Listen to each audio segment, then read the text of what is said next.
Hi, everyone. We're now going to move into our last lecture for Chapter 5. So in this lecture, we're going to talk about police challenges or some of the different specific issues that are facing police. So we talked about the organization, and we talked about some of the other things with police discretion and ethics. So now we're going to move on to some specific issues that police have to deal with. Okay, so I'll share my PowerPoint.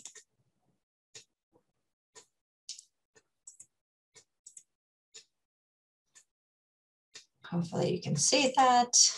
Okay, so this is dealing with, like I said, police issues. And that's what we're going to talk about today. So let's think about what some of the challenges it would be to be a police officer. So when we think about those challenges, these are some of the things we're going to specifically talk about. It's not an exclusive list, but these are the things, these are the challenges that I want to point out that are dealing with police work. So we're going to first talk about police subculture and the issues surrounding police subculture. We're going to talk about the physical dangers that exist. We're going to talk about stress, and then we're going to talk about use of force. So those are the big issues we're going to talk about in this PowerPoint.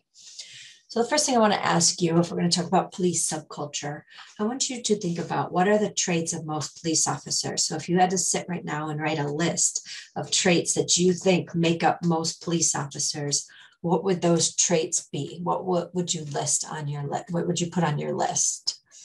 You know, are they friendly? Are they confrontational? Are they aggressive? Are they helpful? Like, how would you describe a police officer? And what traits do you think they should have? Are those lists the same? So you have a list of what you think they have.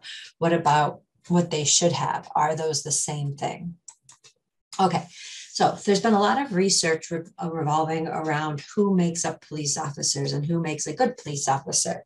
And so there was a man named Jeremy Skolnick, and he created a list of characteristics that he thought made up a traditional personality for a police officer. So he said that they're authoritarian. So they're kind of like dictators. They tell you what to do. Suspicious. They are generally suspicious of behavior.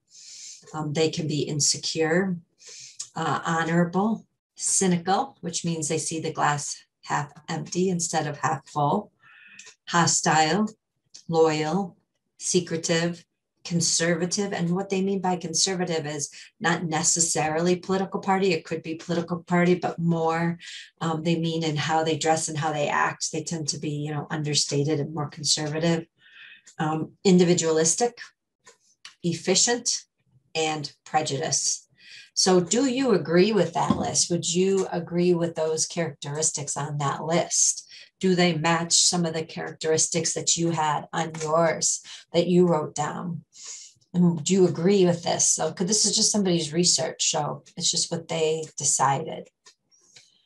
But what they've definitely found out is that there are certain police subcultures that exist. So within the police force, police officers kind of have a set of their own values and morals and beliefs that kind of get ingrained into other police officers. So you kind of see patterns that exist among police officers in the profession. Okay, so that's what we're talking about when we talk about police subculture. It's the set of sort of informal values and beliefs and forms of behavior that exist within police. They're informal because it's not the rules that they have to follow with the agency. It's sort of like these characteristics that sort of get assumed by people that are in the profession. It's based on this concept of socialization. Socialization is the idea that when you are in sort of a closed type of group, that people are going to start taking on the characteristics and beliefs and values of the people in that group. So it can be the same with gangs. It can be the same as people that are in prisons or people that are in monasteries. They start to be around the same people all the time. So they start to incorporate the same values, beliefs, and forms of behavior as the other people in that group. And that's the idea of police subculture, that police officers sort of assume these same personality traits. So when do police recruits learn this subculture? So not all people have these characteristics when they're first hired. So then we have to think about, if we're developing these subcultures and this socialization, when is it occurring? When are we getting police officers to kind of fall into these specific groups? And they did a bunch of research, and they found that these subcultures sort of form, number one, at the police academy. So that is a big influence on recruits and the sort of like infiltration of this police culture into your beliefs and your values. When you work with senior officers, so once you get out of the academy, you have to do some ride-alongs with a senior officer for a while. We know that a lot of the police subculture is assumed or developed based on your interaction with those senior officers and how they train you and what they say. They're going to be very influential on you as developing as a recruit. And then we know that how certain major events when you first get your job can greatly influence you. So when you make your very first felony arrest, when you first have to use force for the very first time, when you use or witness deadly force, if you witness a major traumatic incident. So all of these, how they're handled, how the people around you handle them, how other police officers respond to these types of things are all going to have a huge impact on the recruit and how they emerge in this police subculture, and which characteristics they assume and which characteristics they don't. Okay. Now, how does police subculture shape police? So we know that they have this subculture, but what effect does that have in general on police? We have to think about that. We know that it can have major, we know it can have major impact to how they respond to certain situations. So if you are with a fellow officer and they handle a situation by de-escalation and conversation and trying to talk that person down instead of immediately resorting to use of force, then the new recruits are going to much more develop that form of police subculture along those lines. So we know that supervisors and who recruits are placed with initially have a huge impact on the development of those officers. Okay.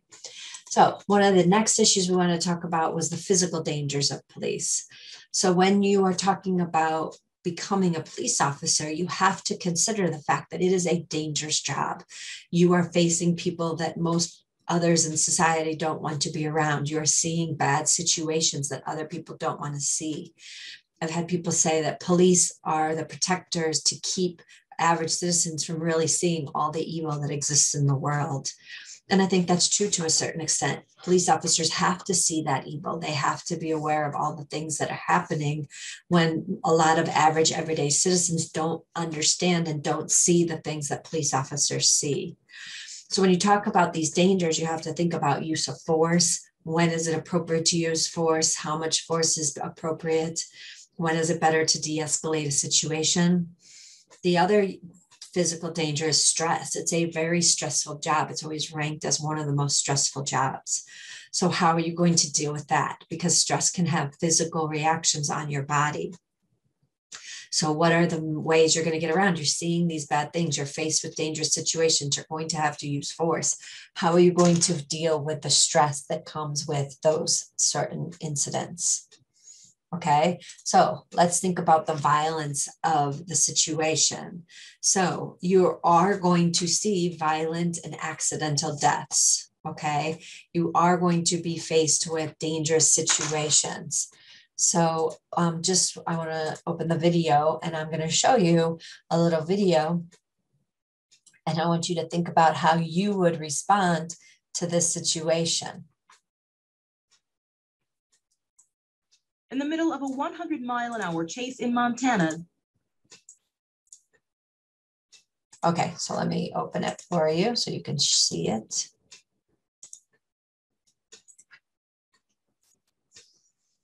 And then now I'll start it. In the middle of a 100-mile-an-hour chase in Montana, this suspect stomps the brakes, violently stopping the pursuit only to get out, duck behind the bumper, and brazenly start a dramatic shootout with law officers who are chasing him. These startling images are from a dashboard-mounted camera in sheriff's cruisers. They were just released as the suspect seen in them, George Davis, is sentenced to 11 consecutive life sentences for shooting 7 people, killing 1, and trying to kill law officers last June. Amazingly, even after this heart-stopping shootout, the incredible chase continues. Down the road and again at dangerously high speeds, deputies lay out a strip of nails to flatten his Ford's tires. It works, and the sedan spins to a halt.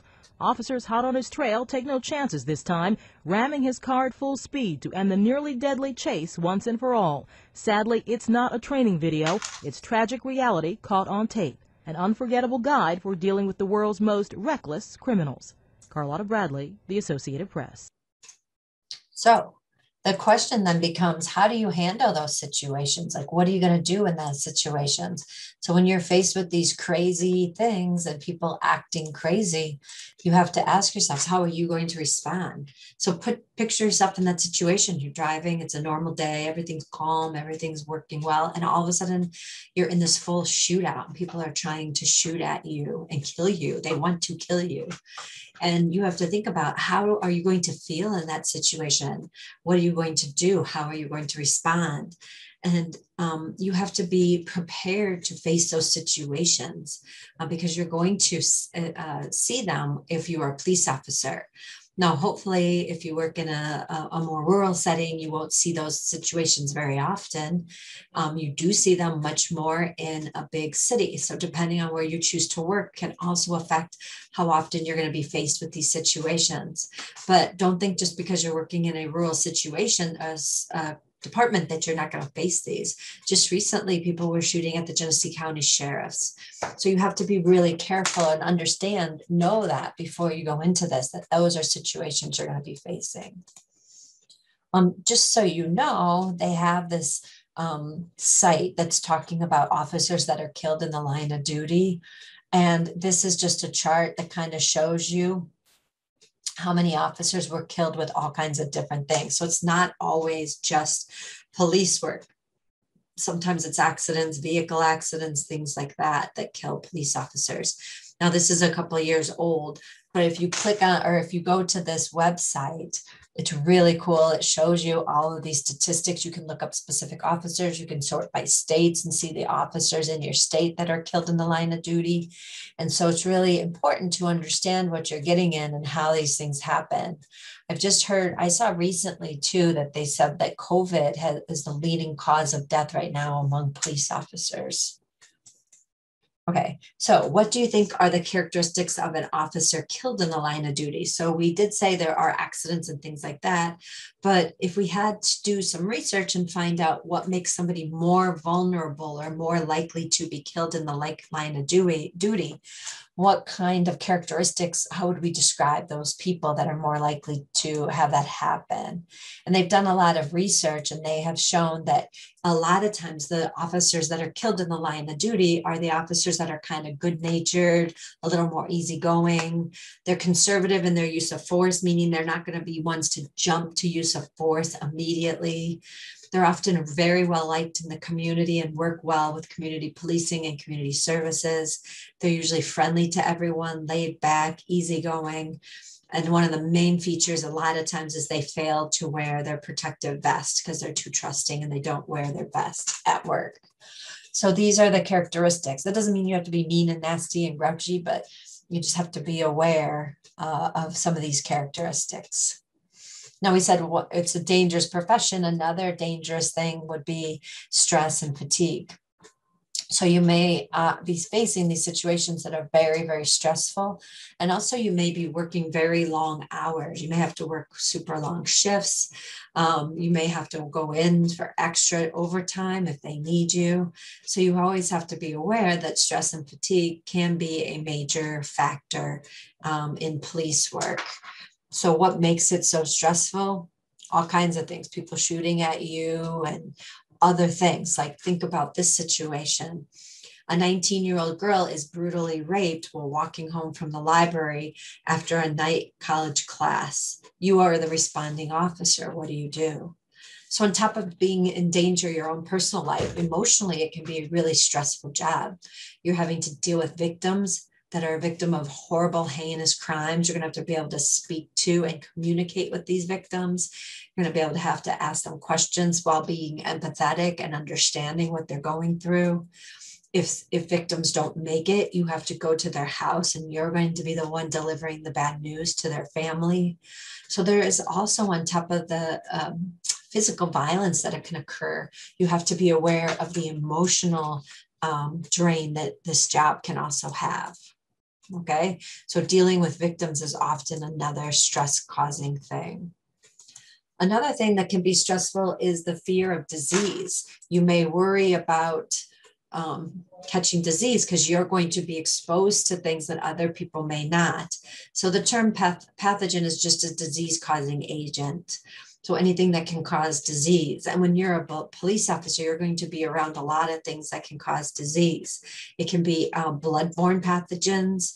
So you may be dealing with victims of crime or car accident or anything where there's blood, and you're going to be the first on the scene, maybe before the EMTs or maybe with the EMTs. So you have to deal with diseases that can pass through the blood. You also have to worry about airborne diseases, right? Things that travel through the air. And we all know that with COVID. And you can't not respond because of COVID. You're a police officer, you have to respond. So you have to worry about those kind of things because you are going to be more susceptible than a lot of other people. So what kind of diseases are you talking about? COVID, obviously. AIDS is bloodborne, hepatitis B, hepatitis C, tuberculosis, anthrax. So you could have people sending other people bad things in the mail, and you may be responding and you could be exposed to those or other biological weapons. So you have to be very careful of your exposure. And that's why you have to wear PPE, protective, personal protective equipment, gloves and masks and things like that, because you have to protect yourself from these kind of things. It's another factor you have to consider. So what about this? Terry lives in a group home for people suffering from mental illness. After she stops taking her medicine, the social worker stops by to check on her. Her response is by threatening the social worker, yelling, "Get out of here, I have a knife, I'll kill you if I have to." The social worker contacts the police. Using the master key to open the locked door, you find her holding a 5-inch kitchen knife and screaming, "I'm going to kill you. I don't need any help. Get out." So these are one of the major things that police officers are dealing with in always, but even more so, it's getting media attention. So what do? She has a knife. She's threatening you with physical force. Do you just shoot her? Do you just kill her? Or do you try to de-escalate? How do you handle these situations? And these situations are super tricky when you're dealing with people that are having mental challenges and struggling with different mental issues. You have to find the best way to handle those situations. And these situations can be very, very tricky. So you want to be aware of those. Okay. Now, another issue is, and it goes along with what we were just talking, is use of force. How much force are you going to use in a given situation? Now, there's a difference between legally what you can use and what you morally should use in certain circumstances. So New York sets out specific rules for police to follow, and it's called Article 35, use of force, or defensive justification, use of force in the New York penal law, so in our laws. So there are legal requirements of things that police have to follow. The first thing they have to follow is they can only use the amount of force that's reasonable in the situation. So based on the situation that the police officers are facing, they have to make an assessment of what would be reasonable force to use back. Okay, so if the person is just trying to physically harm the police officer, police should not be using deadly force against them. But if they're trying to kill the police officers, police can use deadly force back. But if police escalate the force, if they're just if the victim is used or the defendant is using physical force and the police shoot them too soon or before deadly force is being used, that's called excessive force. And there are severe consequences for police if you pay attention to the news at all. It's on the media all the time, different situations where they're saying the police used excessive force. So you have to constantly be aware. And now with cameras, everything's being recorded. You constantly have to assess the legal requirements for use of force. And then you have to also assess the moral ones, like in the mental illness case that I just gave you. Even though you may be justified legally because she has a knife, if that's recorded and it comes out that she had severe mental illness, how's the media going to read that? And are you opening yourself up for being fired, being criminally prosecuted, being civilly sued? So you have to think of all of those things. Now, generally, they use what's called a use of force continuum. So depending on what force is being used towards the police officer, it kind of directs what can be used back. So just the physical presence, the officer's presence sometimes can create some sort of pressure on police to respond certain ways. Then they could elevate it. If the person is not following rules, they could elevate it to verbal commands and use verbal commands. And then they could elevate it to soft techniques, which would be like OC spray or different pressure points or grabs to try to get the person to comply. You could ultimately have to elevate it to more hard tactics like strikes and takedowns and things like that if you have to resort to more physical force. And then, of course, if deadly force is being used against you, you can use deadly force back. So police officers have to assess these situations at a very fast pace. And they have to decide what's being used against them, which one of these levels is appropriate for that officer to use back at the given situation. So let's think about it in this situation. A convenience store manager calls and asks that the police assist him in removing a man from this store who is well-known store security as a professional shoplifter. As the police officers approach him to escort him from the store, he becomes belligerent and yells at the store manager. So the first is, what level of force is the man using at the police? Is he just verbally refusing? Is he using physical force, or is he using deadly force? So in this situation, he's just using verbal disregard. He's just not listening to what the officer says. So if that's all you have, what level of force can the officer use?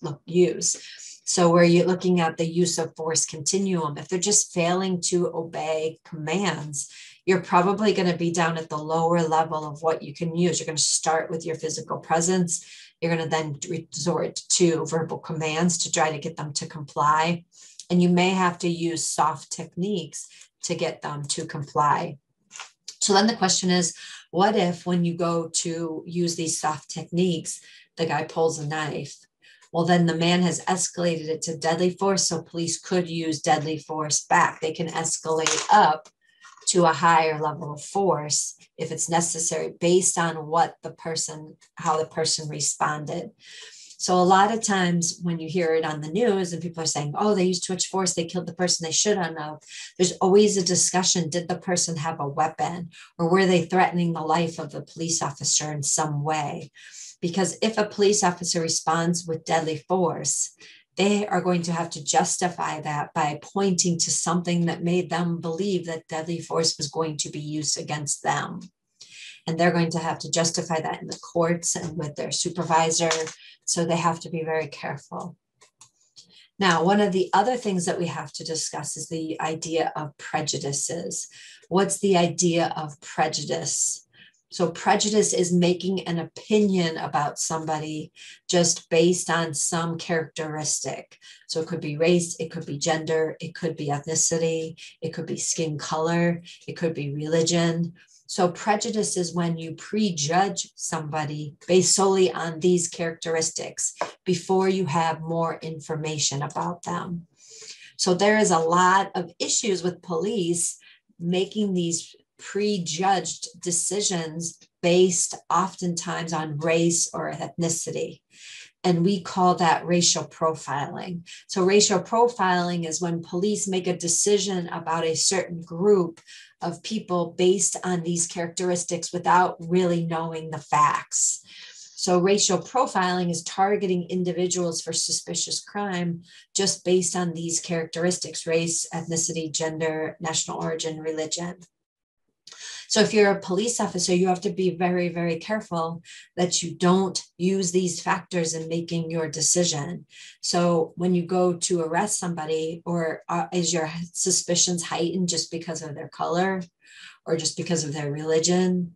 You can't use those things. You have to base it on non-prejudicial types of characteristics when you're making your decisions on what discretionary acts to take. And you have to be very careful, because the courts are very against racial profiling. And it's going to come back and haunt police officers that use racial profiling.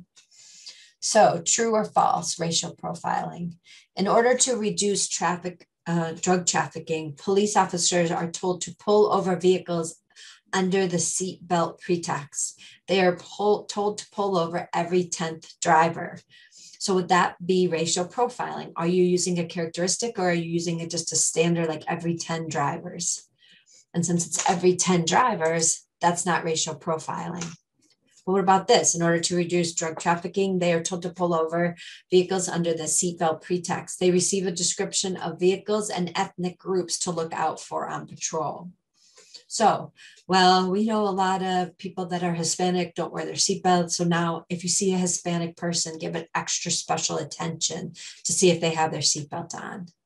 That's not going to be acceptable. That is racial profiling. Okay, what about this? Asked to question a foreign witness, the officer says, "Why would I talk to him? He doesn't even know anything, and he probably doesn't even speak English." That is racial profiling. You're assuming just because somebody is foreign, they're not smart, they don't understand, they may not know the language. That's racial profiling. When asked to question the witness responds in a loud voice speaking a foreign language. The officer then asks for a translator. That's not racial profiling. If they cannot speak English to you and you ask for a translator, that is not racial profiling. Okay, so that gives you some of the concepts you're talking about with this. What about this? Oops, so false. That one's false. That's true. That's true. That's false. Those are just the answers. So the last thing is, should police be doing these activities? Another thing you have to consider as a police officer is, where are you going to spend your resources and your time and your energy? Because everybody has limited time, limited resources, limited money. So how do we spend those resources? So when we think about different things police could be doing, arresting homeless, stopping vandalism, keeping out loitering, people hanging around, arresting people for littering. Should police officers be worried about those things? Should that be part of a police officer's normal activities?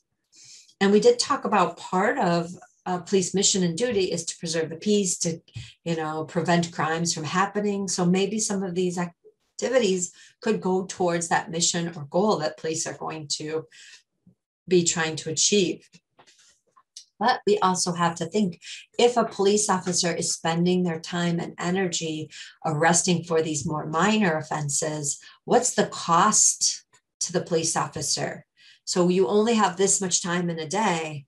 If you spend that much time focusing on these activities, what other things could you have been doing with that time?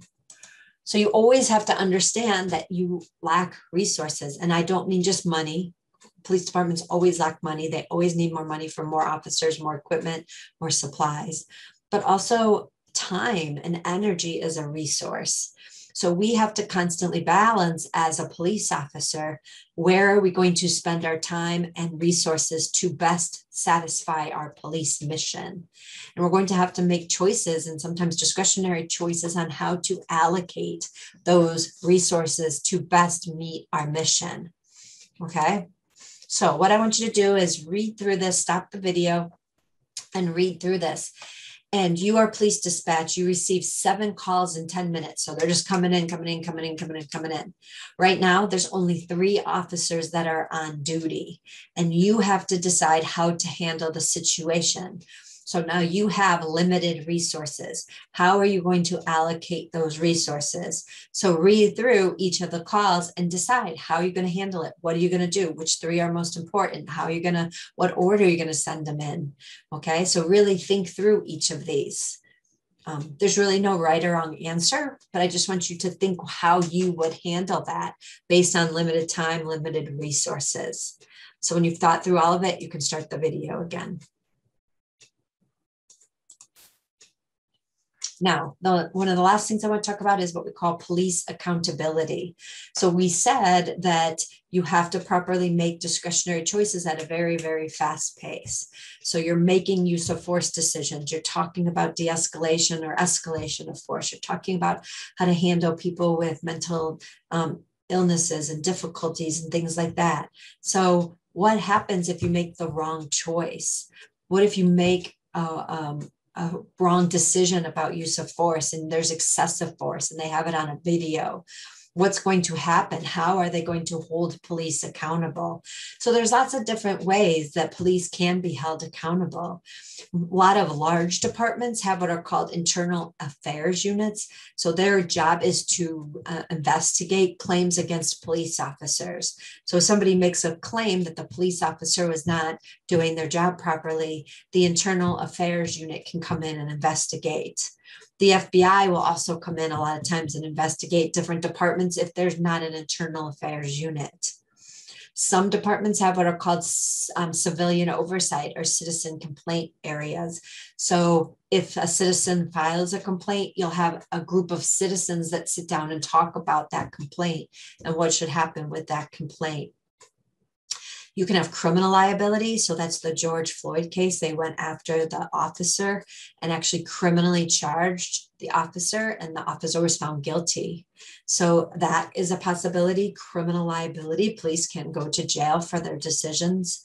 There can be civil liability where you sue the officer for money. So maybe if it doesn't arise to the level of a crime, you can still have civil accountability where that officer would have to pay money to a victim.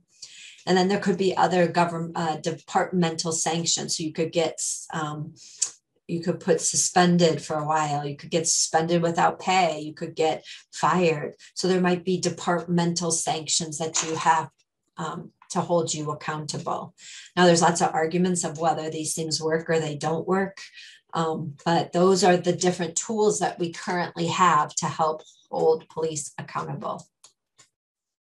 So these are some of the major sources of why police end up being civilly liable. So you can sue police officers, failure to protect property in police custody. So they do an inventory, they do seizure of property, and they don't take care of the property they take.